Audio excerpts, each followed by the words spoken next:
কিছুই হচ্ছে না।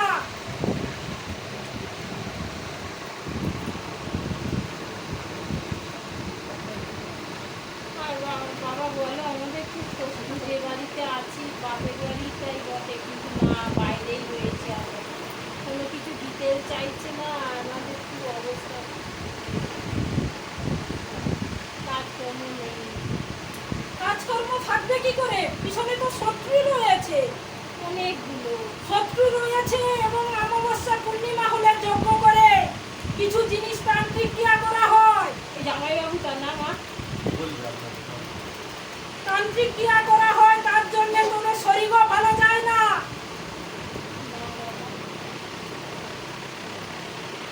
সব দিক দিয়ে তোদেরকে একদম শেষ করে দেওয়ার জন্য উঠে পড়ে লেগেছে।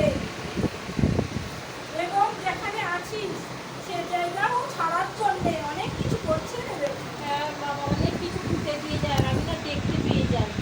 অনেক কিছু করছে, অনেক কিছু কারসাজি করছে, সব রকম ভাবে চেষ্টা করছে যাতে তোরা সে উঠে ওখানে থেকে চলে যাস অন্য কোথাও।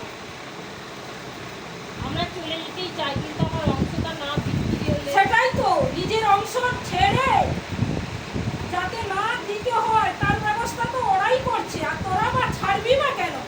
আর আমাদের জায়গাও নেই, কোথায় গিয়ে দাঁড়াবো? আমাদের ওই পয়সাটা পেলে তা না একটা ঘর ভাড়া নিয়ে থাকতে পারি। কিন্তু কোনো কারণে ওরা চাইছে না যে ওই ভাগ ওদেরকে না দেওয়া হোক। দাদা, দিদি, জামাইবাবু, বড় বৌদি, মানে আমি বলতে পারবো এক না। মহিলা রয়েছে, দু পুরুষ রয়েছে। বড় বৌদি, আরো পিসি না। অন্য অন্য জায়গায় গেছিস বেটি, হ্যাঁ অনেক অনেক। অনেক কিছু জিনিসও ক্রিয়া করেছিস, হ্যাঁ কিন্তু কিছুই হচ্ছে না। না, আমি কিছুই ধরতেই পারছি না। বারে বারে যে জিনিসগুলো করছে, কিন্তু তোদেরকে এমন নিচে নামিয়ে দিচ্ছে, সুসাইড করার জায়গায় নিয়ে চলে আসছে। হ্যাঁ কোনো ভুল খুঁজেই পাচ্ছিস না। সত্যি কথা, আমার ঘুমটা চোখটা ভাঙলেই ওই চিন্তা। এখন আমি 1 বছর ধরে খুব ভুগছি, আমার গলায় ফাঁস লেগে গেছিল, রিক্সায় মারা যেতাম, একটুখানির জন্য বেঁচে গেছি।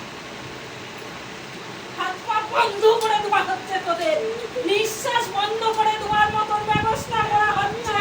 পারি না, আমার খুব কষ্ট হচ্ছে। আমি খুব ভালো হাঁটতে পারতাম, কাজকর্ম করি, কিন্তু আমি সব শেষ করে দিয়েছি। কোনো কাজ বাজ নেই এবং শরীর ভালো চলে না, খাওয়া দাওয়া ঠিক মতন করতে পারিস না, রাতে ঘুম হয় না, না, খুব কষ্টে আছি। পুরো জর্জরিত হয়ে পড়েছিস। হ্যাঁ, টাকা পয়সাও হাতে থাকে না। সব শেষ করে দিচ্ছি।